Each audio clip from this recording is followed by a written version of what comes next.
സ്വാഗതം ശ്രീ ഉണ്ണികൃഷ്ണൻ. ഇന്നലെ ഈ ഫേസ്ബുക്ക് പോസ്റ്റുകളൊക്കെ കണ്ടപ്പം എന്താണ് ആദ്യം തോന്നിയത്? പ്രതികരിക്കണമെന്ന് തോന്നിയത് ഏത് നിമിഷത്തിലാണ്?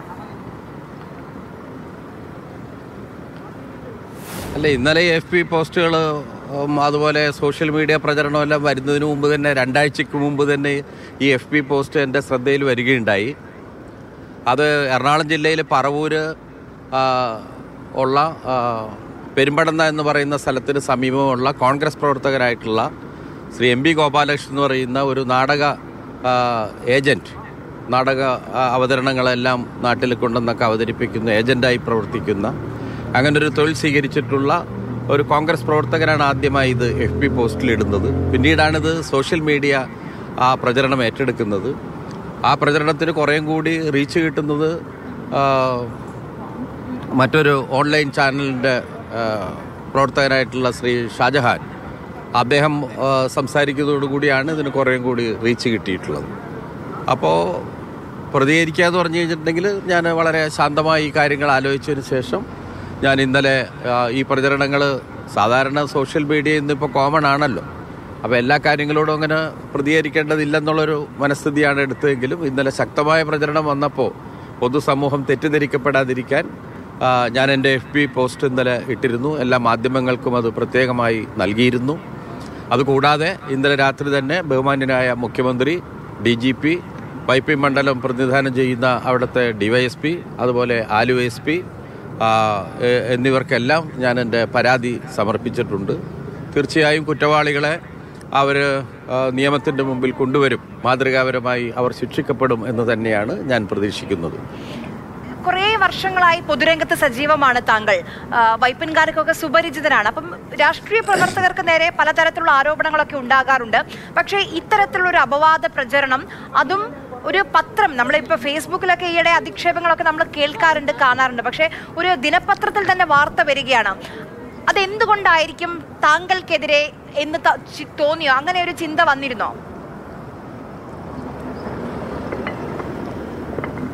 എൻ്റെ ജീവിതത്തിൽ ഇതുപോലുള്ളൊരു പ്രചരണം ആദ്യമായിട്ടാണ് എനിക്കെതിരെ വരുന്നത്. കാരണം ഞാൻ ഏതാണ്ട് 74 മുതൽ സ്കൂൾ വിദ്യാർത്ഥിയായിരിക്കുന്ന കാലം മുതൽ പുരോഗമന വിദ്യാർത്ഥി പ്രസ്ഥാനമായിട്ടുള്ള SFIയുടെ സജീവ പ്രവർത്തകനായിരുന്നു. അവിടെ ജില്ലാ കമ്മിറ്റി അംഗമായും ടൗണിലെ സെക്രട്ടറിയൊക്കെ പ്രവർത്തിച്ചിട്ടുള്ള ഒരാളാണ്.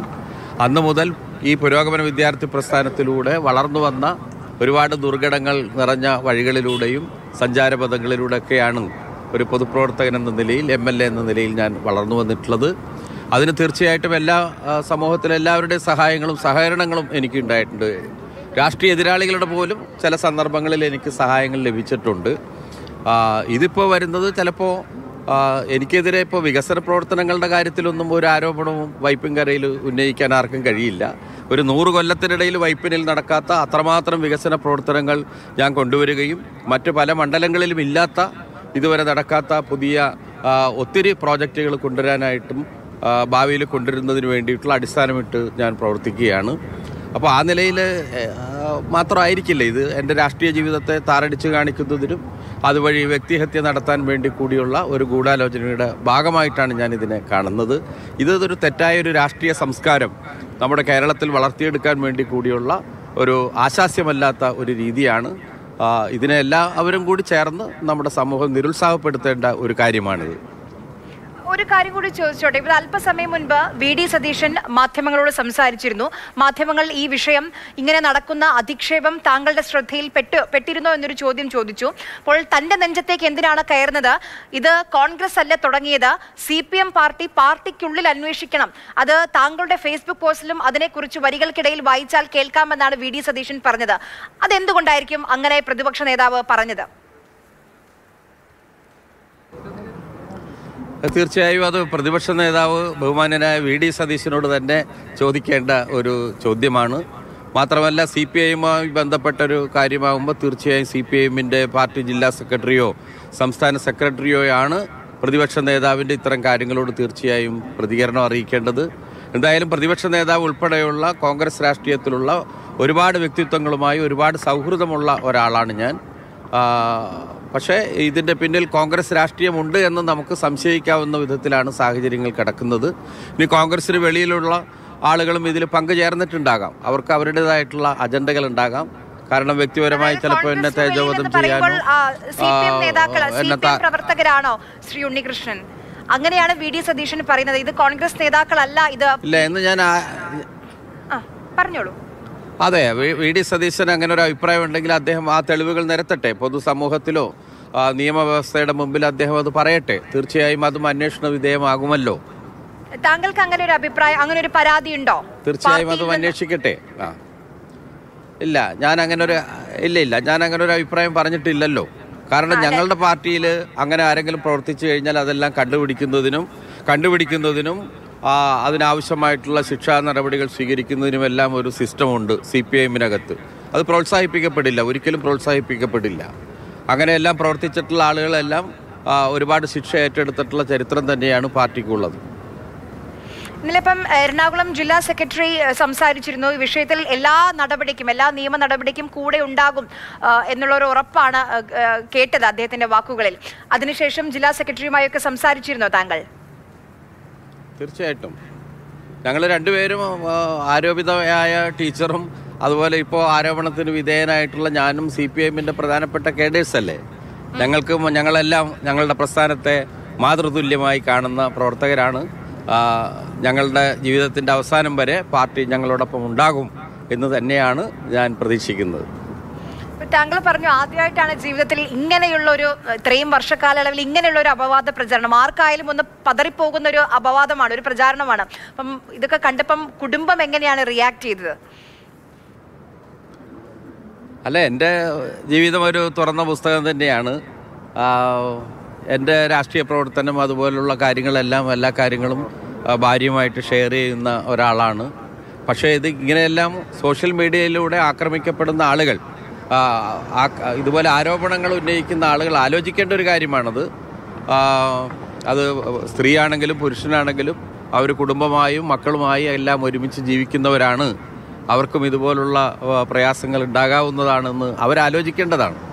തീർച്ചയായും ഇതൊരു തെറ്റായ ഒരു രീതിയാണ് ഇവിടെ അവലംബിച്ചിട്ടുള്ളത്. ആടിനെ പട്ടിയാക്കുകയും പട്ടിയെ പേപ്പട്ടിയാക്കുകയും അതിനുശേഷം തല്ലിക്കൊള്ളുന്ന ഒരു രീതിശാസ്ത്രമാണ് ഇവിടെ അവലംബിച്ചിട്ടുള്ളത്. ഇത് നമ്മുടെ സമൂഹം തീർച്ചയായും നിരുത്സാഹപ്പെടുത്തേണ്ടതാണ്. എല്ലാ രാഷ്ട്രീയ പാർട്ടികളും സാമൂഹ്യ പ്രവർത്തകരും എല്ലാം ഇതിനെ ഈ രീതിയെ നമുക്ക് തോൽപ്പിക്കേണ്ട ഒരു കാര്യമാണ്. ഇപ്പൊ ഷൈൻ ടീച്ചർ സംസാരിച്ചപ്പം ടീച്ചർ പറഞ്ഞൊരു കാര്യം, ഇത് ഇപ്പൊ രാഹുൽ മാങ്കൂട്ടത്തിനെതിരായുള്ള പരാതികൾ കേസ് തന്നെയുണ്ട്, അതിൽ നിന്നൊന്ന് ശ്രദ്ധ മാറ്റാൻ വേണ്ടിയുള്ള ഈ ഒരു ശ്രമമാണ് എന്നുള്ളൊരു രീതിയിലാണ് അവരുടെ ഒരു പ്രതികരണം കേട്ടത്. താങ്കളും അങ്ങനെ ചിന്തിക്കുന്നുണ്ടോ?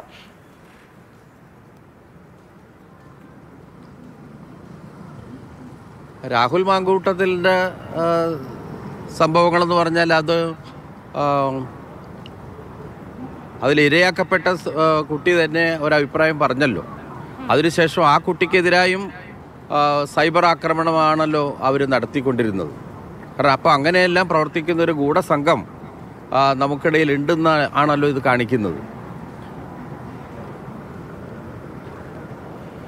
അപ്പം ഇനി എങ്ങനെയാണ് ഇതിൽ ഇപ്പം മുന്നോട്ട് പോകാൻ ആലോചിക്കുന്നത്? ഇപ്പം രണ്ടുപേരും സധൈര്യം മുന്നോട്ട് വരികയാണ്, പരാതിയുമായി മുന്നോട്ട് പോവുകയാണ്. ഈ ഒരു സംഭവത്തിന് ശേഷം, വിവാദങ്ങൾക്ക് ശേഷം ഷൈൻ ടീച്ചറുമായി സംസാരിച്ചു. രണ്ടുപേരും കൂടി ചേർന്ന് എങ്ങനെയാണ് ഇതിനെ പ്രതിരോധിക്കാൻ, അല്ലെങ്കിൽ ടീച്ചർ പറഞ്ഞു പരാതി കൊടുത്തു DGPക്കും മുഖ്യമന്ത്രിക്കുമെന്ന്, താങ്കൾ എങ്ങനെയാണ് മുന്നോട്ട് പോകാൻ ആലോചിക്കുന്നത്?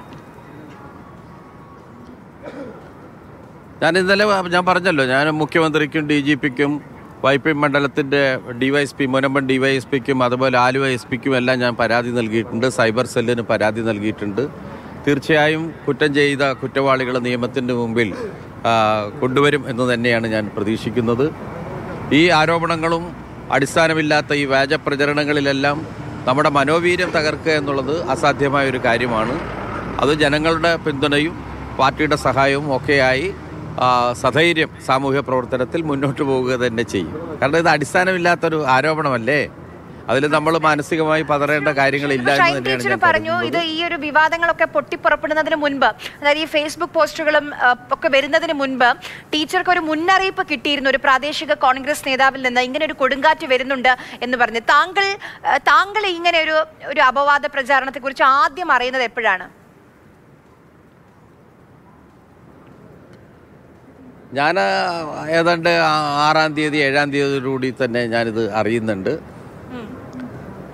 ഞാൻ FB പോസ്റ്റ് തന്നെ ഒരു സുഹൃത്ത് കാണിക്കുന്നുണ്ട്. അപ്പോഴാണ് എൻ്റെ ശ്രദ്ധയിൽ ഇത് വരുന്നത്. അപ്പോൾ അത് പേര് വെക്കാത്തതുകൊണ്ട് ഞാൻ പരാതിക്കൊന്നും തയ്യാറായിരുന്നില്ല. പിന്നീട് എൻ്റെ പേര് വെച്ചിട്ട് വാർത്തകൾ പുറത്തു വരാൻ, എൻ്റെ ചിത്രം വെച്ച് വാർത്തകൾ വരാനെല്ലാം തുടങ്ങിയ സന്ദർഭത്തിലാണ് ഞാൻ അതിനോട് പ്രതികരിക്കാനും കേസിനെ കുറിച്ചെല്ലാം ആലോചിച്ചത്. ഇപ്പൊ ഞാൻ നേരത്തെ പറഞ്ഞതുപോലെ ഇപ്പം മുഖമില്ലാത്ത കുറെ ആളുകൾ ഈ സൈബർ ഇടങ്ങളിൽ പലതും എഴുതാറുണ്ട്, എഴുതി പിടിപ്പിക്കാറുണ്ട്. അത് ആർക്കെതിരെയും എന്തും എഴുതാമെന്ന് വിചാരിക്കുന്ന കുറെ മനുഷ്യർ നമുക്ക് ചുറ്റുമുണ്ട്. ഇത് എനിക്കിതിലൊരു അത്ഭുതമായിട്ട് തോന്നിയത്, ഒരു ദിനപത്രത്തിൽ പേരൊന്നും പറയുന്നില്ല എങ്കിലും കൃത്യമായ സൂചനകളൊക്കെ നൽകി ആരിലേക്ക് എത്തണമോ അവരെയൊക്കെ സൂചിപ്പിക്കുന്ന തരത്തിൽ ഇങ്ങനെ ഒരു ലേഖനം വന്നതിലാണ്. അതാണ് എന്നെ ആശ്ചര്യപ്പെടുത്തിയ ഒരു കാര്യം.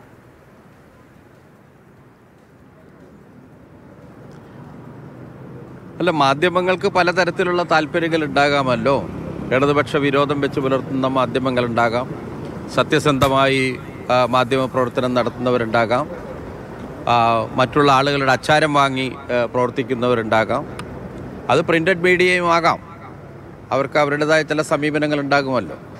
അതിൽ മാധ്യമങ്ങളുടെ മേഖലയിലെ ഇലക്ട്രോണിക് മേഖലയിലുള്ള പ്രധാനപ്പെട്ട ആളുകളിൽ ഒരാളാണ് ഈ ഷാജഹാൻ സാറ്. അദ്ദേഹം ആരുടെയോ അച്ചാരം വാങ്ങി അല്ലെങ്കിൽ ആരുടെയോ തെറ്റായ ഉപദേശത്തിൻ്റെ അടിസ്ഥാനത്തിലാണ് ഇങ്ങനെ കൃത്രിമമായ ഒരു വാർത്ത തന്നെ തയ്യാറാക്കി അതൊരു തത്സമയം ചിത്രീകരിക്കുന്ന പ്രതീതിയിലാണ് അദ്ദേഹം ഇത് അവതരിപ്പിച്ചത്. അതൊരു മ്ലേച്ഛമായ രീതിയാണ്. അതിനെ മാധ്യമപ്രവർത്തകരും അപലപിക്കേണ്ടതാണ് എന്നാണ് എൻ്റെ അഭിപ്രായം. ഇതിലുമായി ബന്ധപ്പെട്ട് VD സതീശന്റെ ഒരു പങ്കിനെ പറ്റിയും പലരും ഈ ഫേസ്ബുക്കിലൊക്കെ പലയിടത്തും വായിക്കുന്നത് കേട്ടു. CPI CPM സീറ്റ് വെച്ചു മാറാൻ ഇടയുണ്ട്. അങ്ങനെയാണെങ്കിൽ ഒരു പക്ഷേ ഷൈൻ ടീച്ചർ പറവൂരിൽ മത്സരിച്ചേക്കാം, അതിനുകൊണ്ട് VD സതീശനാണ് ഇതിന്, അങ്ങനെ പലതരത്തിലുള്ള വ്യാഖ്യാനങ്ങളൊക്കെ കേൾക്കുന്നുണ്ട്. താങ്കൾ അങ്ങനെ ഒരു രാഷ്ട്രീയ ഗൂഢാലോചന ഇതിന് പിന്നിലുണ്ടെന്ന് സംശയിക്കുന്നുണ്ടോ? അതൊരു തെറ്റായ പ്രചരണമാണ്. ഇടതുപക്ഷ ജനാധിപത്യ മുന്നണി രൂപീകരിക്കുന്ന നാളുകൾ തന്നെ ഘടകകക്ഷികൾ തമ്മിൽ സംസ്ഥാന അടിസ്ഥാനത്തിൽ അങ്ങനെ തന്നെ ഒരു ധാരണയുണ്ട്. അതാത് പാർട്ടികളെല്ലാം മത്സരിക്കുന്ന സീറ്റുകളിൽ തന്നെ ആയിരിക്കും അവർ മത്സരിക്കുക. ആ കാര്യങ്ങൾ റീഓപ്പൺ ചെയ്യാറില്ല. ഇനി ഏതെങ്കിലും ഘട്ടങ്ങളിൽ രാഷ്ട്രീയ സാഹചര്യങ്ങൾ മാറുന്നതനുസരിച്ച് അങ്ങനെ ഒരു ആവശ്യം CPIയുടെ ഭാഗത്തുനിന്ന് വരികയോ ഒക്കെ ചെയ്യുന്ന സന്ദർഭങ്ങൾ ഉണ്ടായാൽ ചിലപ്പോൾ CPI നേതൃത്വം ആലോചിച്ചേക്കാം. അതിന് ഉത്തരം പറയേണ്ടത് ഞാനല്ല, സംസ്ഥാന നേതൃത്വമാണ് അത്തരം കാര്യങ്ങളിൽ തീരുമാനമെടുക്കുന്നത്. ഞാൻ സീറ്റിനെ പറ്റിയല്ല കേട്ടോ ചോദിച്ചത്. എന്റെ ചോദ്യം, അങ്ങനെ ഒരു രാഷ്ട്രീയ ഗൂഢാലോചന നടക്കാൻ സാധ്യതയുണ്ടോ? അങ്ങനെ ഒരു രീതിയിലും വ്യാഖ്യാനങ്ങൾ പോകുന്നുണ്ട്. അതുകൊണ്ടാണ് പറവൂർ കേന്ദ്രീകരിച്ച്. ഇല്ല, ആ വ്യാഖ്യാനത്തിന് അടിസ്ഥാനമില്ല. ഓരോ തെരഞ്ഞെടുപ്പ് വരുമ്പോഴും വിവിധ തരത്തിലുള്ള കാര്യങ്ങൾ ആലോചിച്ചിട്ടല്ലേ സ്ഥാനാർത്ഥി നിർണയവും മറ്റു കാര്യങ്ങളൊക്കെ ചെയ്യുന്നത്. എന്തായാലും ഇടതുപക്ഷ ജനാധിപത്യ മുന്നണിക്ക് ഒരു മൂന്നാമത്തെ ഭരണത്തിൻ്റെ ഊഴം വരരുത് എന്ന് രാഷ്ട്രീയ എതിരാളികൾ ആഗ്രഹിക്കുന്നുണ്ടാകാം. അതിൻ്റെയൊക്കെ ഭാഗമായിട്ടുള്ള പ്രചരണത്തിൻ്റെ ഭാഗമായിട്ടുള്ള രീതികളാണോ എന്ന് നമുക്ക് സംശയിക്കാവുന്നതാണ്. പക്ഷെ ഞാൻ ആരോപിക്കുന്നില്ല അത്. അവസാനമായ ഒരു കാര്യം, ഇപ്പം താങ്കൾ നേരത്തെ പറഞ്ഞു രാഷ്ട്രീയ ഭേദമന്യേ താങ്കൾക്ക് സുഹൃത്തുക്കളുണ്ട്. കോൺഗ്രസിലും സ്വാഭാവികമായി ഉണ്ടാകും, എത്രയോ കാലത്തെ രാഷ്ട്രീയ പ്രവർത്തനമല്ലേ. അപ്പം ഈ എറണാകുളം ജില്ലയിൽ നിന്നുള്ള പല കോൺഗ്രസ് നേതാക്കളും ഇതിനെപ്പറ്റി ഒളിഞ്ഞും തെളിഞ്ഞുമൊക്കെ പോസ്റ്റുകളൊക്കെ ഇടുന്നത് കണ്ടു. അത് കണ്ടപ്പോൾ താങ്കൾക്കൊരു വിഷമം തോന്നിയോ വ്യക്തിപരമായി? ഇല്ല, വിഷമം തോന്നിയിട്ടില്ല. കാരണം എന്നെ തിരിച്ചറിയാവുന്ന ഒരുപാട് കോൺഗ്രസ് സുഹൃത്തുക്കളുണ്ടല്ലോ. ഞാൻ 1988 ഞാൻ കൊച്ചി നഗരസഭയിലെ കൗൺസിലറായി പ്രവർത്തിച്ച ഒരാളാണ്. അന്ന് മുതൽ തന്നെ എറണാകുളത്തെ ഒരുപാട് കോൺഗ്രസ് നേതൃത്വവുമായി എനിക്ക് നല്ല സൗഹൃദമായ ബന്ധമുണ്ട്. അവരെല്ലാം പറയട്ടെ, എന്നെക്കുറിച്ചും എൻ്റെ സ്വഭാവത്തെക്കുറിച്ചെല്ലാം അവർ പറയട്ടെ. എൻ്റെ അന്നത്തെ കൗൺസിലിലെ അംഗമായിരുന്ന വനിതാ നേതാവാണ് കോൺഗ്രസിൻ്റെ സംസ്ഥാന നേതാവായിരുന്ന ലാലി വിൻസെൻറ്റ്, മുൻ മന്ത്രി ഡൊമിനിക് പ്രസന്റേഷൻ, അന്തരിച്ചുപോയ മാധ്യമപ്രവർത്തകൻ പ്രസന്നകുമാർ, അങ്ങനെയെല്ലാം എത്രയോ വ്യക്തിത്വങ്ങൾ, INTUCയുടെ നേതാവ് KP ഹരിദാസ്, അങ്ങനെ ഒത്തിരി ആളുകൾ, ഒത്തിരി നേതാക്കന്മാരുമായി നല്ല സൗഹൃദമുള്ള ആൾ തന്നെയാണ് ഞാൻ. ശരി, എന്തായാലും വളരെയധികം നന്ദി ശ്രീ ഉണ്ണികൃഷ്ണൻ MLA സംസാരിച്ചതിന്. എളുപ്പമായിരിക്കില്ല, ഞാൻ നേരത്തെ പറഞ്ഞതുപോലെ ഒരു പൊതുപ്രവർത്തകൻ പലതരത്തിൽ എന്തിനും തയ്യാറായി വേണം പൊതുരംഗത്തേക്ക് ഇറങ്ങാൻ, ഇന്നത്തെ കാലത്ത് പ്രത്യേകിച്ച്. പക്ഷേ ഇത്തരത്തിലുള്ള വ്യക്തിപരമായി അധിക്ഷേപിക്കുന്ന, അതും കുടുംബത്തെ വരെ ബാധിക്കുന്ന തരത്തിലുള്ള അപവാദ പ്രചാരണങ്ങളൊക്കെ കേൾക്കുമ്പോൾ സധൈര്യം മുന്നോട്ട് പോവുക എളുപ്പമാകില്ല. പക്ഷെ പാർട്ടി കൂടെയുണ്ട്, താങ്കളെ അറിയുന്ന പ്രവർത്തകർ കൂടെയുണ്ട്, ഞങ്ങളും കൂടെയുണ്ട്. നിയമ നടപടിയുമായി മുന്നോട്ട് പോകൂ എന്നുള്ളത് മാത്രമാണ് പറയാനുള്ളത്. വളരെയധികം നന്ദി സംസാരിച്ചതിന്.